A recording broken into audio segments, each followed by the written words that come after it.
बिस्मिल्लाहिर्रहमानिर्रहीम। मैं डॉक्टर अदनान बशीर आपको प्रेप एक्सपर्ट की तरफ से खुशामदीद कहता हूँ। आज का हमारा मौजू है रमूज़ शेरी या शेरी इस्तिलाहात। रमूज़ शेरी दो लफ्ज़ों से, रमज़ से और शेर से बना है, लेकिन आज के इस तारुफ़ से पहले हमारे सामने हमारे अहदाफ, हमारे टारगेट्स वाज़े होने चाहिए। हमारा पहला हदफ है सवाल नंबर 1, जो हमारे मारूज़ी हिस्से से ताल्लुक़ रखता है। इसमें 20 सवालात होते हैं। आप लोग जानते हैं कि पहले 5 सवालात दरसी सबक जो हैं नसरी हिस्से में, उसमें से 5 MCQs होते हैं, लेकिन इनके फ़ौरी बाद जो अगले 5 MCQs हैं वो मतला, मक्ता, काफ़िया और रदीफ़ से ताल्लुक़ रखते हैं। हम इनको शेरी रमूज़ से जानते हैं।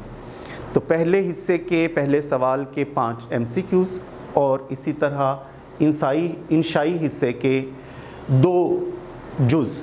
सवाल नंबर 2, उसके हिस्सा नज़्म के 2 अशार आते हैं तशरीह के लिए, और हिस्सा गज़ल के 3 अशार आते हैं। तशरीह के लिए हमें ज़रूरी है कि हमें उन टूल्स का, उन आलात का इल्म हो जो हमारे लिए शेर की जान पहचान को, तफ़हीम व ताबीर को और तशरीह व तौज़ीह को यानी वज़ाहत के अमल को आसान बना दें। वो हैं रमूज़ शेरी। रमूज़ का लफ्ज़ रम्ज़ से बना है। रम्ज़ छुपी हुई बात, नुक्ता, इशारा या किनाया को कहते हैं। आँखों, अबरुओं या होंठों की हरकत को या इशारे को भी रम्ज़ से जाना जाता है। एक तरह से ये छुपी हुई बात होती है। शेर 2 मिसरों से मिलके बनता है, और मिसरा अरबी ज़बान का लफ्ज़ है जिसको दरवाज़े के एक पट, तख्ता या किवाड़ कहा जाता है। जैसे अजमल नियाज़ी का शेर है कि एक मिसरा है ज़िंदगी मेरी, एक मिसरा है ज़िंदगी मेरी, आप चाहें तो शेर बन जाए। 2 लोगों का होना या 2 मिसरों का होना एक शेर बना देता है। बशीर बद्र ने इसको कहा था, चांद सा मिसरा अकेला है मेरे कागज़ पर, छत पे आ जाओ मेरा शेर मुकम्मल कर दो। शेर का लफ्ज़ शऊर से निकला है। शऊर का मतलब है जानना। तो इस तरह 2 मिसरे मिलकर एक मुकम्मल शेर बनेंगे, तो 2 किवाड़ मिलकर एक बैत बन जाएंगे, फ़र्द बन जाएंगे, पद बन जाएंगे। और मीर तकी मीर ने कहा था, थी सबकी नज़र में उसकी भौवें, थी सबकी नज़र में उसकी भौवें, अफसोस ये शेर मुब्तज़ल था। ऐसी चीज़ जो सबकी नज़र में आ जाए, जिसे सब जान लें, वो शेर नहीं हो सकती, वो कुछ और हो सकती है। शेर में एक छुपी हुई बात होती है, एक रम्ज़ होती है, एक इशारा होता है। और इससे ये भी जान लें कि जैसे दोनों भवें बराबर होनी चाहिए, दोनों आँखें बराबर होनी चाहिए, दोनों हाथ बराबर होने चाहिए। ये कायनात का हुस्न, ये कायनात का तनासुब और ये मौजूनियत शायरी में भी मौजूद होती है।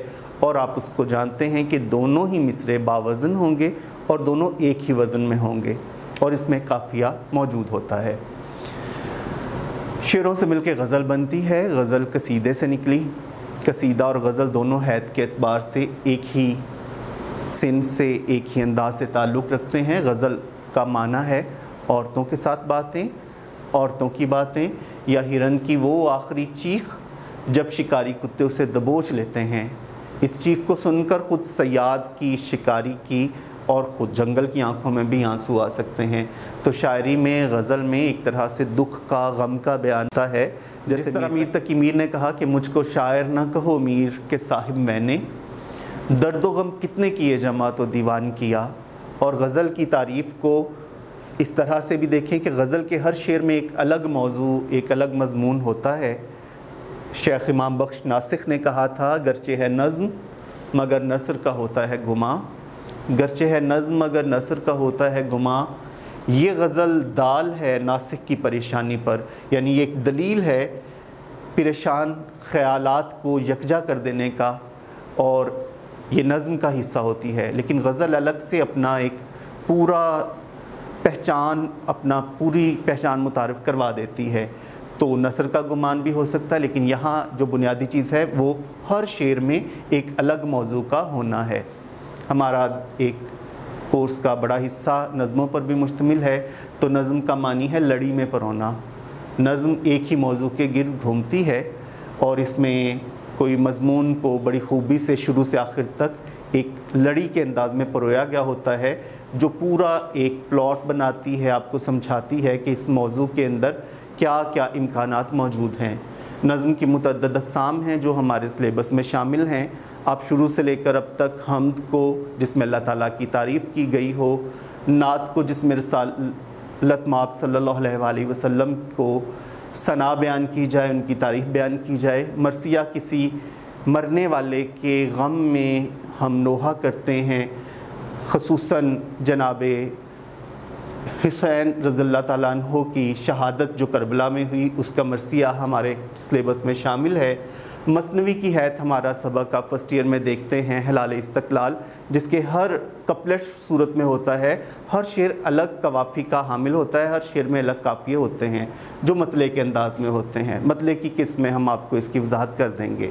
और मुसम्मत की अक़साम हैं। मुसम्मत भी एक तरह से ज़ेवर को या किसी चीज़ को लड़ी में परोना, ख़ूबसूरती से आवेज़ा करके बयान करना। उसकी हालतें मुसल्लत से शुरू हो जाएँ आप। 3 मिसरों वाले बंद भी होते हैं मुसम्मत में, 4 मिसरों वाले बंद हैं, 3 वाले हो तो मुसल्लस कहलाएंगे, 4 वाला हो तो मुरब्बा कहलाएगा, 5 वाले हो, 5 एक बंद में 5 मिसरे हों तो वो मुखम्मस कहलाएगी, और अगर 6 मिसरे हों तो मुसद्दस कहलाती है। हमारे सिलेबस में यहाँ तक है। अगरचे अल्लामा इकबाल की मशहूर नज़्म बिलाल, हज़रत बिलाल रज़ियल्लाहु ताला अन्हु, वो मौशर की सूरत में है जिसमें एक बंद में 10-10 मिसरे मौजूद होते हैं। हमारे सिलेबस में ये 2 तरह से मौजूद है, जिसमें तरकीब बंद हैं और तरजीह बंद मिसरे हैं या बंद हैं।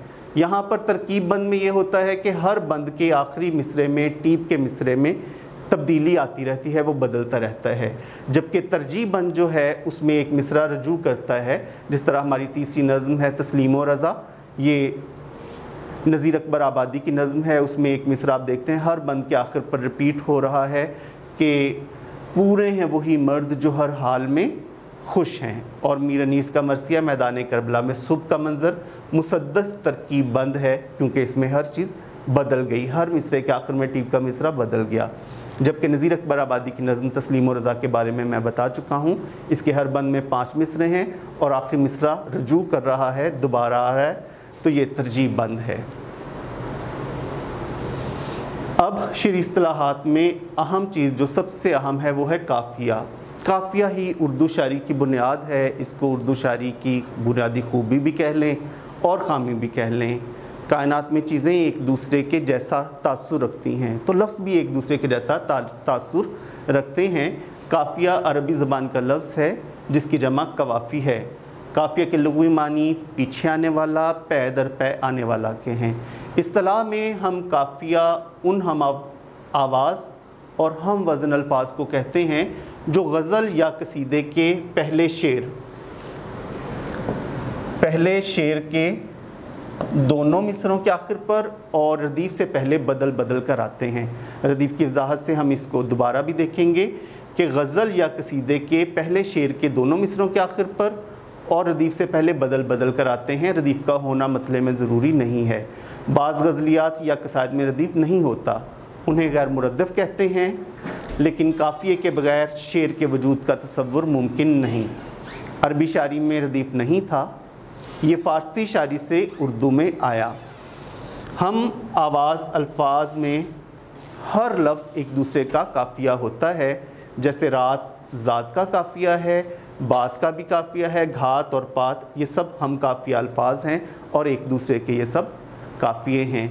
शेरों से मिसालें देखिए अगर हम काफ़िये की, तो गालिब का मशहूर शेर है कि हज़ारों ख्वाहिशें ऐसी कि हर ख्वाहिश पे दम निकले, बहुत निकले मेरे अरमान लेकिन फिर भी कम निकले। तो यहाँ पर दम और कम जो हैं ये काफ़िये हैं हमारे पास। और दूसरी मिसाल में मीर तकी मीर का शेर है कि अश्क आँखों में कब नहीं आता, लोहू आता है जब नहीं आता। तो कब और जब हमारे पास हो गए काफ़िये। और इसके साथ हम अगला शेर देख रहे हैं, अल्लामा इकबाल का मशहूर शेर है, कभी ऐ हकीकत मुंतज़र नज़रा लिबास मजाज में कि हज़ारों सजदे तड़प रहे हैं मेरी जबीने न्याज में। इस शेर में मजाज और न्याज हम काफ़िया अल्फाज हैं।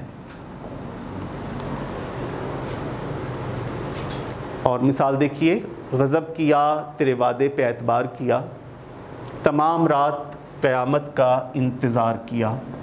एतबार और इंतज़ार यहाँ काफ़िए के तौर पर आए हैं।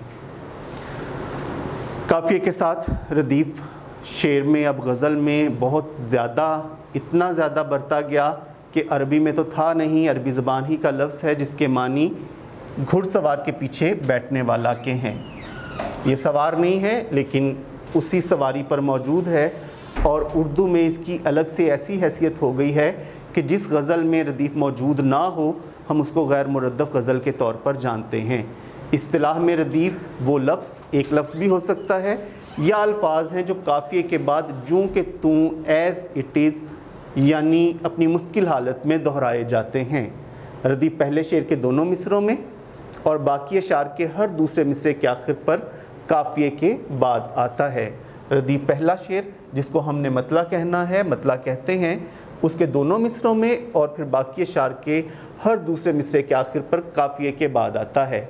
बाज़ गज़लियात या कसायद में रदीफ़ नहीं होता, उन्हें गैर मुरद्दफ़ कहते हैं, लेकिन काफ़िए के बगैर शेर का वजूद और उसका तसव्वुर मुमकिन नहीं। अरबी शायरी में रदीफ़ नहीं था, ये फ़ारसी शायरी से उर्दू में आया।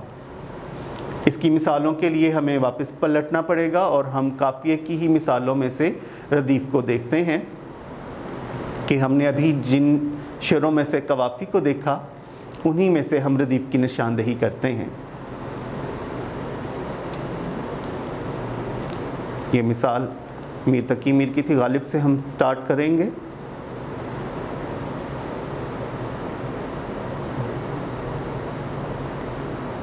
जी, यहाँ पर ये शेर दोबारा पढ़ते हैं। हज़ारों ख्वाहिशें ऐसी कि हर ख्वाहिश पे दम निकले, बहुत निकले मेरे अरमान लेकिन फिर भी कम निकले। एक लफ्ज़ ऐसा है जो आखिर पर जूँ का तूँ, एज़ इट इज़, दोहराया जा रहा है, अपनी मुश्किल हालत में आ रहा है। तो ये निकले जो है हम इसको रदीफ़ कहेंगे, और ये घुड़सवार के पीछे बैठने वाला। दूसरी मिसाल में काफ़िया था कब और जब, और इसमें दोनों मिसरों में देखिए रिपीट हो रहा है, नहीं आता। ये दो लफ्ज़ हो गए, लफ्ज़ नहीं हो गए, अल्फाज हो गए। तो पहली मिसाल में एक लफ्ज़ था, दूसरी मिसाल में दो लफ्ज़, नहीं आता, रदीफ़ है। नहीं आता, ये दो अल्फाज रदीफ़ हैं। अश्क आँखों में कब नहीं आता, लोहू आता है जब नहीं आता, दूर बैठा गुबारे मीर उससे, इश्क बिन ये अदब नहीं आता। अदब काफ़िया हो गया और नहीं आता रदीफ़ हो गया, यानी काफ़िया और रदीफ़ बाकी शेरों के दूसरे मिसरे में मौजूद होंगे। और कभी यह हकीकत मुंतज़िर नज़र आ लिबास से मजाज में कि हज़ारों सजदे तड़प रहे हैं मेरी जबीने नयाज में। यहाँ पर एक लफ्ज़ में रदीफ़ के तौर पर आया। अल्लामा इकबाल की शायरी में ज़्यादातर रदीफ़ मौजूद नहीं है और गैर मुरद्दफ़ गज़लें अल्लामा इकबाल ने कसरत से कहीं, गैर मुरद्दफ़ कलाम अल्लामा इकबाल ने कसरत से कहा है। और अल्लामा इकबाल की शायरी अजमी तसव्वुर कायनात नहीं बल्कि अरबी तसव्वुर कायनात से ताल्लुक़ रखती है। उर्दू शायरी के ये एक मुनफरिद शायर हैं इस एतबार से। और अगली मिसाल में दाग दहलवी के शेर में गज़ब किया तेरे वादे पे एतबार किया, तमाम रात क़यामत का इंतज़ार किया रदीफ़ के तौर पर आ रहा है इस शेर में। रदीफ़ की तारीफ़ आपने देख ली, इसको रिपीट कर लें कि ये वो लफ्ज़ हैं या वो अल्फाज हैं जो मतले के दोनों मिसरों में और फिर बाकी अशार के दूसरे मिसरे के आखिर पर काफ़िए के बाद जूँ के तूँ आते हैं। इन अशार में हम देखते हैं अल्लामा इकबाल के ये दो शेर देखिए। गुलज़ार हस्तबूद न दीवाना न बेगाना वार देख, गुलज़ार हस्तबूद न बेगाना वार देख, है देखने की चीज़ इसे बार बार देख, माना कि तेरी दीद के काबिल नहीं हूँ मैं, तू मेरा शौक़ देख मेरा इंतज़ार देख। वार देख, बार देख, तार देख, इंतज़ार देख। हमने कहा हम वज़न अल्फाज, तो लोग कहेंगे कि इंतज़ार और बार हम वज़न नहीं है, लेकिन हम सिर्फ आखिरी अल्फाज को देखते हैं जो रदीफ़ के तौर पर आते हैं और वो हम वज़न होते हैं। और देख रदीफ़ के तौर पर आ रहा है इन दोनों शार में, आप देख लें। हस्ती अपनी हबाब की सी है, ये नुमाइश शराब की सी है। इसी गज़ल का शेर आप तशबीह की तारीफ में पढ़ते हैं, नाजुक की उसके लब की क्या कहिए, पंखड़ी गुलाब की सी है, मैं जो बोला कहा कि ये आवाज़ उसी खाना ख़राब की सी है। यहाँ पर 3 लफ्ज़ की सी है, जूं के तू आ रहे हैं। ये जूं के तू आने वाले अल्फाज रदीफ कहलाएंगे। हमने उसके नीचे 2 लाइनें खींच दी, और जो एक बार आए हबाब और शराब, ये काफ़िए हैं, हम कवाफ़ी इन्हें कह लेते हैं, ये कवाफ़ी हैं। और नाजुकी उसके लब की क्या कहिए, पंखड़ी गुलाब की सी है, और मीर उन नीम बाज आँखों में सारी मस्ती शराब की सी है, मैं जो बोला कहा कि ये आवाज़ उसी खाना ख़राब की सी है। तो शराब, हबाब, गुलाब, शराब और ख़राब काफ़िए हो गए, की सी है, ये 3 लफ्ज़ जो हैं ये रदीफ कहला रहे हैं। अब हम आएंगे मतला की तरफ। मतला तलू होने की जगह को कहते हैं, ये भी अरबी ज़बान का लफ्ज़ है और लुग़त में इसके मानी तलू होने की जगह के हैं। आप निकलना या तलू होना को कभी भी टिक मत कीजिए, ये है तलू होने की जगह, MCQs में जब भी कभी आ जाए। तो शेरी इस्तिलाह में गज़ल या कसीदे का वो पहला शेर जिसके दोनों मिसरे हम काफ़िया और हम रदीफ़ हों, मतला कहलाता है। अगर दोनों मिसरों के हम काफ़िया और हम रदीफ़ ना होने की सूरत हो तो इस सूरत में ये गज़ल का पहला शेर तो होगा, मतला नहीं होगा। बहुत सारी गज़लें ऐसी मिल जाती हैं जिनमें शायर मतला नहीं कहता और उसके पहले मिसरे में काफ़िया नहीं होता, दूसरे में, फिर हर शेर के दूसरे मिसरे में काफ़िया और रदीफ़ मौजूद होते हैं। मतला ज़रूरी नहीं है, रदीफ़ ज़रूरी नहीं है। रदीफ़ ना हो तो गैर मुरद्दफ़ गज़ल हो गई, मतला ना हो तो पहला शेर हो गया, मक्ता ना हो तो बग़ैर मक्ता के गज़ल होगी, आखिरी शेर हो गया, लेकिन काफ़िया ज़रूरी है। यानी गज़ल में 4 चीज़ों में से मतला, मक्ता, काफ़िया, रदीफ़ में से ज़रूरी है काफ़िए का होना। इसकी मिसालें मीर तकी मीर के दीवान के पहले शेर है, मेरे मालिक ने मेरे हक़ में ये एहसान किया, मेरे मालिक ने मेरे हक़ में ये एहसान किया, खाके नाचीज़ था मैं सो मुझे इंसान किया। और फैज़ अहमद फैज़ का शेर है, गुलों में रंग भरे बादे नौ बहार चले, गुलों में यानी फूलों में रंग भरे, बादे नौ बहार चले, नई बहार की हवा चली चले, चले भी आओ के गुलशन का कारोबार चले। दायम पड़ा हुआ गालिब की गज़ल, दायम पड़ा हुआ तेरे दर पर नहीं हूँ मैं, खाक ऐसी ज़िंदगी पे के पत्थर नहीं हूँ मैं। इनके कवाफ़ी भी देख लें, एहसान, इंसान काफ़िए हैं, किया जूं के तू आने वाले लफ्ज़ हैं, ये रदीफ़ है, चले रदीफ़ है फैज़ की गज़ल में, और नहीं हूँ मैं, ये 3 लफ्ज़ गालिब के यहाँ रदीफ़ के तौर पर आए हैं, यानी कि दर पर और पत्थर।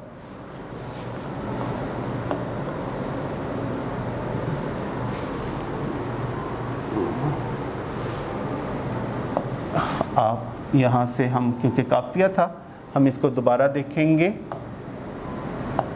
कि दायम पड़ा हुआ तेरे दर पर नहीं हूँ मैं, खाक ऐसी ज़िंदगी पे कि पत्थर नहीं हूँ मैं, नहीं हूँ मैं रदीफ़ है। ये 3 लफ्ज़ हैं जो जूं के तू आए, और पर या दर पर और पत्थर ये काफ़िए हैं। ये मीर की गज़ल में से है और ये फैज़ की गज़ल में से है और ये गालिब का मतला है।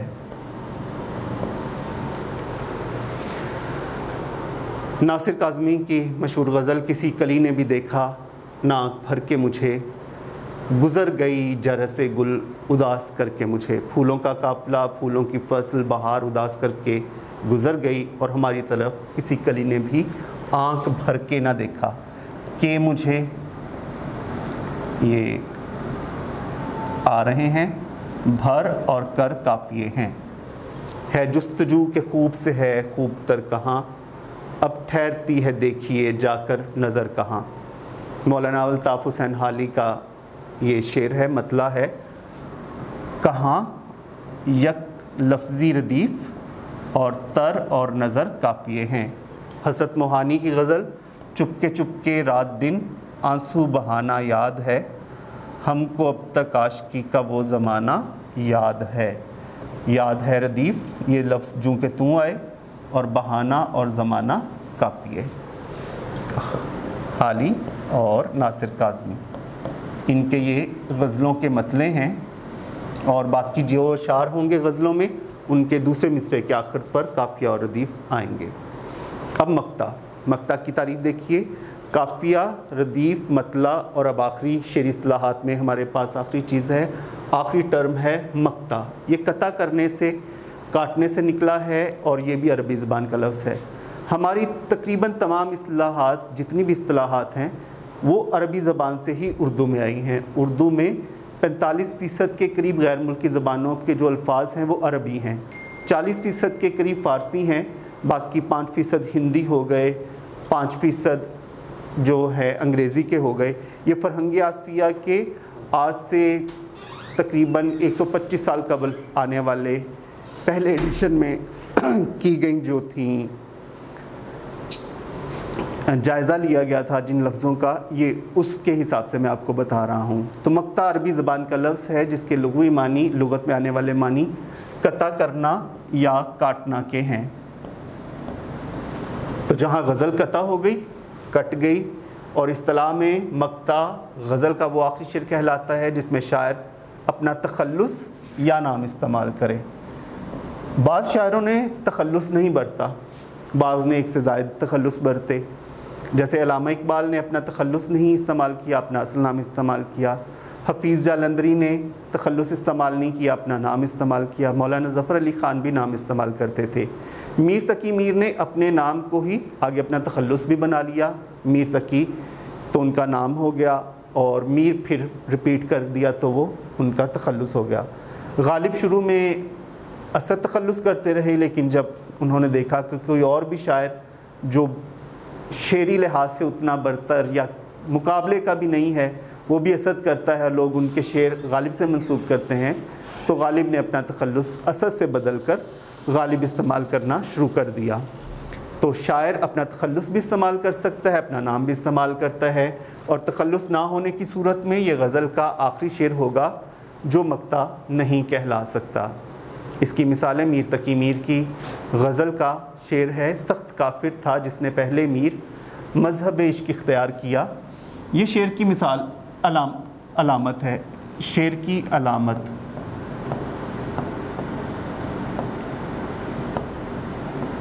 और फिर मिसरे की भी अलामत होनी चाहिए। तो मिसरे की अलामत ऐन इस तरह है। अब हम देख रहे हैं ये मीर के ऊपर ये तखल्लुस की अलामत आ गई, तखल्लुस की अलामत। ये इन तीनों अलामतों को आप अपने जहन में रखिएगा। सख्त काफिर था जिसने पहले मीर मज़हब इश्क इख्तियार किया। तखल्लुस मक्ते में बता देता है कि किस शायर की गज़ल का शेर था। मकाम फैज़ कोई राह में जचा ही नहीं, जो कुएं यार से निकले तो सुए दार चले। यार की गली से निकले तो हम सीधे दार पर चढ़ गए, सलीब पर चढ़ गए, फांसी के घाट पर चढ़ गए। और कोई मकाम फैज़ की राह में, शायर की राह में, आशिक की राह में जचता नहीं है। एक मुद्दत से मेरी माँ नहीं सोई ताबिश, मैंने एक बार कहा था मुझे डर लगता है। अब्बास ताबिश का ये शेर उनकी गज़ल का मक्ता है। हम कहाँ के दाना थे, किस हुनर में यकता थे, बेसबब हुआ गालिब दुश्मन आसमां अपना। तो ये शेर किसका होना चाहिए? यकीनन गालिब का होना चाहिए। गालिब का तखल्लुस यहाँ पर मौजूद है। इश्क पर ज़ोर नहीं है ये वो आतिश गालिब। यहाँ आप आतिश का भी शेर समझते हैं, ये आतिश का शेर नहीं है, ये गालिब का शेर है। अगर हम आतिश के ऊपर अलामत लगा दें तखल्लुस की तो ये आतिश का शेर समझ सकते हैं लोग, लेकिन गालिब का शेर इतना मशहूर है कि इश्क पर ज़ोर नहीं है ये वो आतिश गालिब, जो लगाए ना लगे और बुझाए ना बने। इकबाल बड़ा उपदेशक है। अल्लामा इकबाल, मैं बता रहा था कि रदीफ़ इस्तेमाल नहीं करते थे, अमूमन अपना तखल्लुस भी इस्तेमाल नहीं करते थे या नाम भी इस्तेमाल नहीं करते थे। बहुत नायाब है कि इकबाल की शायरी में हमें उनके तखल्लुस पर मक्ते मौजूद मिलें, लेकिन यहाँ मौजूद है। तो इकबाल बड़ा उपदेशक है। उपदेश हिंदी का लफ्ज़ है जिसका मतलब कि ख़ुद तो बड़ी बड़ी बातें करता है, लोगों को तबलीग करता है, मौल्लिम है, वाइज़ है, नासे है। हिकमत की बातें बताने वाला है और मन बातों में मोह लेता है, अपने दिल की बातों से ये लोगों को राम कर लेता है। गुफ्तार का गाजी तो ये बना, किरदार का गाजी बन ना सका। ये बातों का तो बड़ा बाजीगर है, बड़ा ये गाजी है, किरदार का गाजी बन ना सका। किरदार में भी इसको गाजी होना चाहिए। तो ये अल्लामा इकबाल का मक्ता है। तेरे करम का सजावार तो नहीं हसरत, अब आगे तेरी खुशी है जो सरफराज करे। ये शेर था हसरत मोहानी का और हम शेरी इस्तिलाहात के सिलसिले को यहीं पर मुकम्मल करते हैं। आज के इस लेक्चर में हमने शेरी इस्तिलाहात, रम्ज़ जो रमूज़ की जमा है, मिसरा, शेर, काफ़िया, रदीफ़, मतला और मक्ता की तारीफ़ों को देखा है। आप इनको इस तरह से तैयार करें कि आपके 5 नंबर के MCQs का हिस्सा मिस ना हो और दूसरे सवाल के अशार की तशरीह नज़्म के 2 शेर हों जिनको आपने इकट्ठा करना है। जिनके नंबर इकट्ठे लिखे हों, मसलन शेर की तशरीह के नंबर लिखे तो 1 + 1 + 8 = 10, ये नज़्म के हैं। तो तशरीह के नंबर इकट्ठे लिखे हैं तो उसको करना भी इकट्ठा है। और गज़ल में 1 + 3 + 3 + 3 = 10 होता है। तो जिनके नंबर अलग अलग लिखे हैं उनको करना भी अलग अलग है। तो हर शेर की ये 5 शेरों की तशरीह में आप काफ़िए को, रदीफ़ को, मतले को, मक्ते को और मिसरों की हैत को, उनकी छुपी हुई बातों को देखें इनकी तारीफ़ात के आईने में। ये आपके वो औज़ार हैं, ये वो टूल्स हैं जो आपको शायरी को जानना, समझना, उसकी वजाहत करना और तशरीह करना सिखाएंगे। आपका बहुत शुक्रिया।